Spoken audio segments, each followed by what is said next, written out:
इससे पहले हम पाकिस्तानी वफ्द और इसकी कामयाबी की बात कर रहे थे। दुनिया बहुत रिसेप्टिव है और इससे पहले हमने ये भी डिस्कस किया है तो कि दुनिया हमारी बात इसलिए सुन रही है क्योंकि हम अमन की बात कर रहे हैं, हम पीस की बात कर रहे हैं, हम प्रोग्रेस की बात कर रहे हैं, हम सैनिटी से बात कर रहे हैं, हम किसी जोम में बात नहीं कर रहे हैं और हम जंग की बातें नहीं कर रहे हैं। और जो हमारी एज अ कौम आवाज़ वहाँ पर नुमाइंदगी कर रहे हैं, आवाज़ पहुंचा रहे हैं। बिल्कुल। डॉक्टर मुसद्दिक मलिक साहब हमारे साथ लंदन से इस वक्त लाइव मौजूद है। डॉक्टर साहब बहुत शुक्रिया आपके वक्त के लिए। मलिक साहब बताइएगा आपकी लंदन में क्या मसरूफियात रहेंगी, कब तक हैं आप वहाँ पर, किन किन फोरम्स के ऊपर आप पाकिस्तान का मुकदमा उठाएंगे? देखिए, सबसे पहले तो मैं वजीर आजम को और नायब वजीर आजम को मुबारकबाद देना चाहता हूँ, क्योंकि आपको पता है इससे पहले भी बहुत मरतबा हमारी झड़पें हो चुकी हैं भारत के साथ, लेकिन आपने कभी नहीं देखा कि सारी दुनिया हमारे साथ आकर खड़ी हो जाए। और जब भी कोई ऐसी झड़प हुई है तो कभी एक बहाना बनाते हैं, कभी दूसरा बहाना बनाते हैं, कभी दहशतगर्दी की बात करते हैं वगैरह वगैरह। ये पहली मर्तबा है कि ना सिर्फ हमने जंग जीती जिसमें हम अपनी फौज के बहुत शुक्रगुजार हैं, बल्कि सफारती महाज के ऊपर जिस तरह की कारकर्दगी हमारे नायब वजीर आजम इसहाक डार साहब ने और वजीर आजम ने दिखाई है, जिसमें मुख्तलिफ ममालिक के दोस्त जो हैं उनको रीच आउट किया गया, उनको हकीकत बताई गई, और उसके अलावा जो बेहतरीन रोल मीडिया ने प्ले किया है, जिसकी यहाँ पे भी बड़ी वाहवाह हो रही है कि कहाँ पे भारतीय मीडिया कह रहा था कि हमने लाहौर के साहिली समंदर पे कब्जा कर लिया, और कहाँ पे हमारे लोग जो हैं, हमारा मीडिया एक इंटेग्रिटी के साथ रिपोर्टिंग कर रहा था। तो वो जो इंटेग्रिटी हमारे मीडिया ने दिखाई वो हमारी सफारतकारी में भी काम आई, क्योंकि 72 या 48 घंटे के बाद सब लोगों को यकीन आना शुरू हो गया कि जो गुफ्तगू पाकिस्तान से आ रही है वो सच्ची गुफ्तगू है। और आज भी हमें ऐसे लगता है कि हमारा काम आसान हो गया क्योंकि हम सच के साथ खड़े हैं। और बारहा जो हम ये कह रहे हैं कि हम जंग नहीं करने आए, मगर हम एक मजबूती के एलिमेंट से, कॉन्फिडेंस, ह्यूमिलिटी के साथ, मगर कॉन्फिडेंस के साथ आ रहे हैं आपके पास, क्योंकि 3 मुख्तलिफ मिथ्स बना रखी थी भारत ने। पहली मिथ ये थी कि कन्वेंशनल वॉरफेयर में उनका कोई सानी नहीं, तो वो तो आपने 2 राउंड्स में देख लिया उनकी कन्वेंशनल वॉरफेयर का हमने क्या हाल किया। फिर आपने सुना कि उनके भारतीय वजीर आजम ने पिछली मर्तबा ये कहा था कि अरे भाई, हमारे पास कहीं राफेल होते, वक्त से खरीद दिए होते तो हम ये कर देते, हम वो कर देते। फिर आपने फड़फड़ाते परिंदों की तरह नीचे गिरते हुए राफेल देखे। फिर उन्होंने कोई जिक्र शुरू किया कि वो S-400 है, पाकिस्तान से तो एक पत्थर भी दाखिल नहीं हो सकता। और 4-4 घंटे आपने हमारे ड्रोन उड़ते हुए देखे, जहां पे हमारी फौज ने चाहा वहां पे मिसाइल दागा, जो अड्डा उनका फौजी चाहा उसे तबाह किया।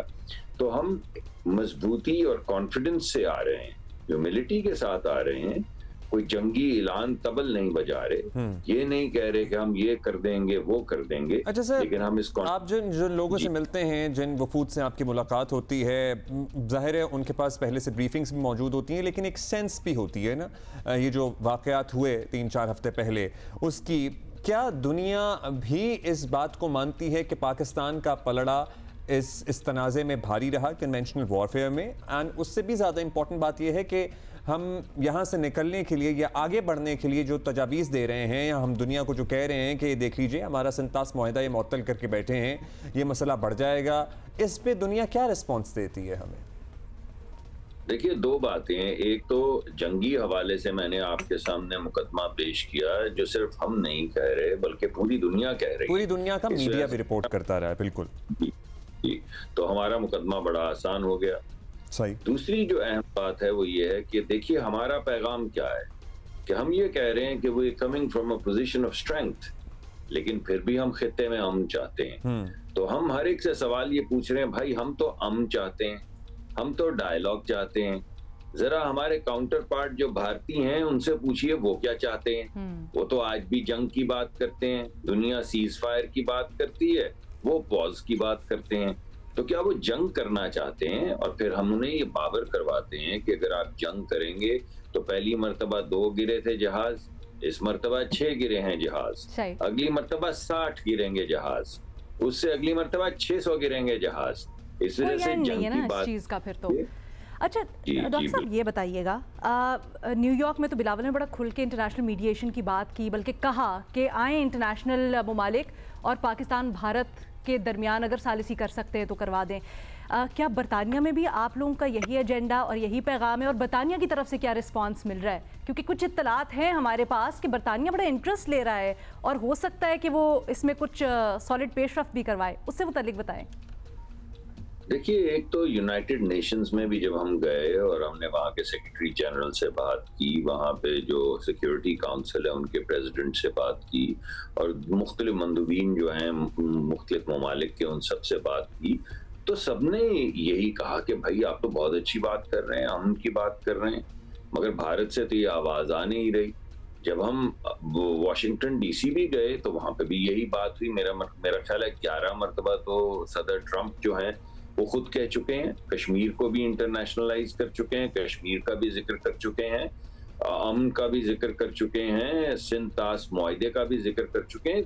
तो आप देखिए कि दुनिया के तमाम लीडर जो हैं वो वही गुफ्तगू कर रहे हैं जो पाकिस्तान कर रहा है। तो उससे भारत पे एक प्रेशर आ रहा है, क्योंकि भारत अभी भी वो उनका जो हिंदुत्व की डॉक्ट्रिन है जिसमें वो अपने लोगों को भी ओप्रेस करते हैं, अब इलाके में भी चौधरी बनने की कोशिश कर रहे थे। तो हमने लोगों को कहा कि भाई देखें, 5 दिन में चौधरी से मजारा तो वो बन गए, लेकिन हम कोई अच्छा, आप समझ रहे हैं कि भारत पे इस वक्त बात करने के लिए, मिलके बैठने के लिए प्रेशर बन रहा है? जी, प्रेशर बन रहा है। और बरतानिया से कितनी स्ट्रॉन्ग कोशिशें हो सकती हैं इस सिलसिले में? देखिए, कल तो हम बहुत से थिंक टैंक्स में गए, चैटम रूल्स के तहत भी बड़ी खुल के बात हुई, जिसमें हमने अपना मौकफ सामने रखा, भारतीय मौकफ जो वहां पे लोग थे उन्होंने भी सामने रखा, मगर 15-20 मिनट के बाद सब पे आया हो गया कि भारत तो एक अजीबोगरीब एक जंगजू कोई लेकर चल रहा है थीम, जिसमें मासिवा इसके कि पूरा रीजन तबाह हो जाएगा, कोई और जवाब बाहर नहीं निकलेगा उनके जाविये से या उनके नुक्ता नजर से। दूसरा, ये जो सिंध तास का मुआहदा है, ये जिसको हम इंडस वाटर ट्रीटी कहते हैं, देखिए अगर ये उनका मौकफ मान लिया जाए कि पानी जो है वो ओरिजिन है, तो फिर उनका जो है वो 2/3 पानी तो आता है चीन से। तो इसका मतलब कि कल चीन को भी ये हक दे दिया जाएगा कि उनका पानी रोक ले। दूसरी बात यह है, हमने दुनिया को बताया है कि आज तक किसी ने पानी को वेपनाइज नहीं किया। हमारी 3-4 जंगें हो चुकी हैं भारत के साथ, आज तक किसी ने पानी को वेपनाइज नहीं किया और इंडस वाटर ट्रीटी का जिक्र नहीं किया। तो क्या बदला है? 3 जंगों में जिक्र नहीं हुआ तो आज जिक्र क्यों हो रहा है? वाहिद चीज जो बदली है वो एडमिनिस्ट्रेशन है भारत की, वाहिद चीज जो बदली है वो वजीर आजम मोदी साहब है।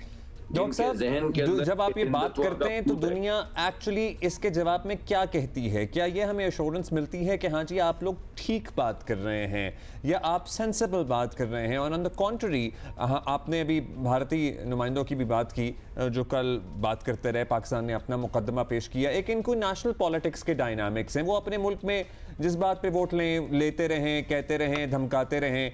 क्या भारतीय डिप्लोमेट्स इन मुल्कों में जाके भी वही वतीरा अपनाए हुए हैं जो इनकी नेशनल पॉलिटिक्स से डिराइव हो रहा है, कि उसी तरह की बयानबाजी है, उसी तरह का जंगी जुनून है, क्योंकि या ये बाहर जाके मुख्तलिफ हो जाते हैं? देखिए, उनकी गुफ्तगू में एक बचपना सा है, यानी वो ये कह रहे हैं कि अगर हमें शक भी पड़ेगा या किसी भी मुल्क को, देखिए दहशतगर्दी का वो जिक्र करते हैं हर जगह पे जाके, और हम भी करते हैं। हम उन्हें ये बता रहे हैं कि दहशतगर्दी का तो भाई शिकार हम हैं। कमाल करते हैं आप। अभी ये 2 हफ्ते पहले हमारे बच्चों की बस रोक के उन्हें शहीद किया गया।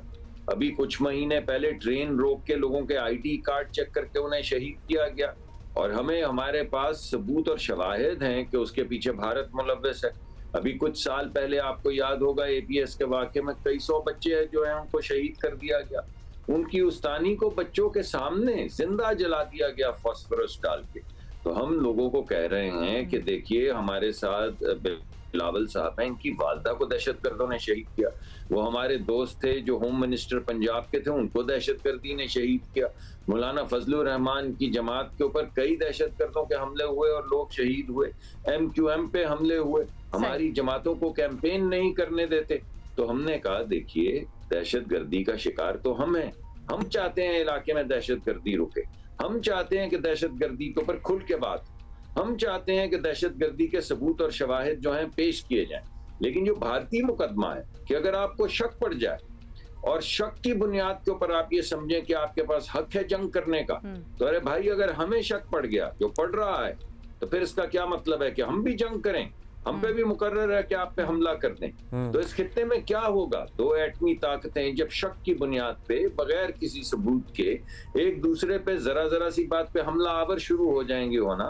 तो इस इलाके का क्या बनेगा? डॉक्टर साहब बिल्कुल सही कंसर्न है आपका। ये जो सारे कंसर्न्स हैं, ये जो सबूत की बात है, क्या ये मुख्तलिफ फोरम्स जिनके ऊपर आप गए हैं उन्होंने मुतालबा किया भारत से?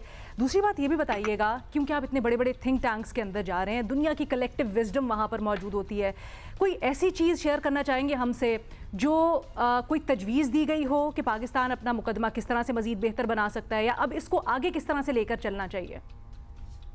देखिए, हमारी तरफ से हम तो सिर्फ ये कह रहे हैं कि जब ये जंग शुरू होने वाली थी तो हमारे वजीर आजम ने कहा ये डायलॉग कीजिए, उन्होंने कहा नहीं जंग करेंगे। ठीक है। हमने कहा अच्छा चलिए बायलैटरली आप गुफ्तगू नहीं फरमाना चाहते तो आप ऐसा करें कि जो बैनुल अक़वामी अदारे हैं जैसे यूनाइटेड नेशंस हैं उनसे बात कर लें। उन्होंने कहा नहीं जंग करेंगे। हमने कहा अच्छा चलिए ऐसा कीजिए कि जो वो ममालिक जो आपके हमारे दोस्त हैं जैसे अमेरिका है, बरतानिया है, सऊदी अरेबिया है, यूनाइटेड अरब एमिरेट्स है, इनके आपसे बड़े गहरे रवाबत हैं, मुआशी आपके ताल्लुकात हैं, चलिए उनके सामने सबूत रख देते हैं। आपने कहा नहीं जंग करेंगे। हमने कहा अच्छा यार जंग करके देख लो। फिर आ गई जंग का नतीजा सामने। तो अब फाइनली वहीं पे पहुंचे, इतना नुकसान करके, दोनों तरफ गरीब लोग रहते हैं, वो क्या घास फूस हैं कि जिन्हें तबाह बर्बाद कर दिया जाए, उनके भी तो गरीब लोग हैं, 500 मिलियन गरीब लोग हैं। लेकिन अच्छा, दुनिया क्या इसका हल तजवीज कर रही है? कुछ तो कहीं पे तो ये रुकना चाहिए ना? देखिए बात ये है कि हम तो आ रहे हैं कॉन्फिडेंस के साथ, हम ये कह रहे हैं कि बातचीत होनी चाहिए। We are not begging for a conversation, we are asking the world कि देखिए इसमें दुनिया की बेहतरी। अगर एक तरफ से उन्होंने वो आपके ख्याल में दुनिया कितनी कंसर्न्ड है इस वक्त इस थ्रेट को लेके? बहुत कंसर्न्ड है, बहुत कंसर्न्ड है, और पानी के मामले में तो बहुत ही कंसर्न्ड है, क्योंकि पानी के मामले में हम उनको ये बावर करवा चुके हैं कि जो पाकिस्तान के साथ भारत करने की धमकी दे रहा है, अगर ये प्रेसिडेंट सेट हो गया तो पूरी दुनिया का वर्ल्ड ऑर्डर डिस्टर्ब हो सकता है इससे।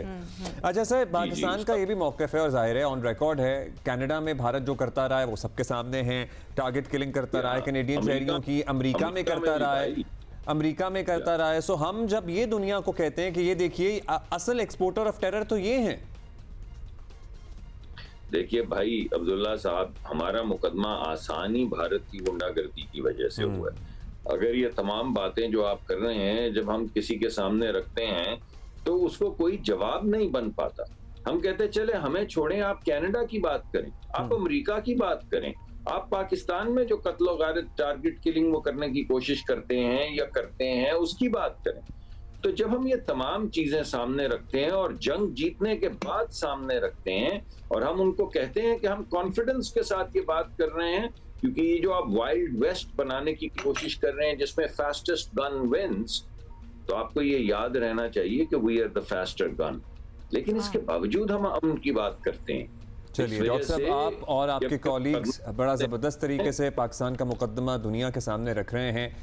Thank you for taking out time, it's really early in the morning in UK, और वक्त निकाला हमारे लिए। Thank you so much, really appreciate. I think Abdullah ये बड़ा इंपॉर्टेंट पॉइंट है, क्योंकि हम जब भी ये बात करते हैं कि सिफारती मिशन दुनिया में जा रहा है, पैगाम पहुंचा रहा है हमारा, तो एक आर्ग्यूमेंट ये आता है दुनिया को कोई कुछ नहीं पड़ा इस वक्त, दुनिया को पाकिस्तान इंडिया में क्या हो रहा है उसे कोई कंसर्न नहीं है। डॉक्टर साहब ने कहा नहीं जी, दुनिया बड़ी इन्वेस्टेड है, जाहिर है जब दो एटॉमिक ममालिक इस तरह के माहौल में होते हैं जहां जंग हो चुकी है और अभी भी एक मुल्क कह रहा है कि मैं तो रुकूंगा नहीं, मैं तो रुका नहीं हूं, तो दुनिया इज कंसर्न सर्टनली, और पानी के मामले में तो दुनिया और भी कंसर्न है।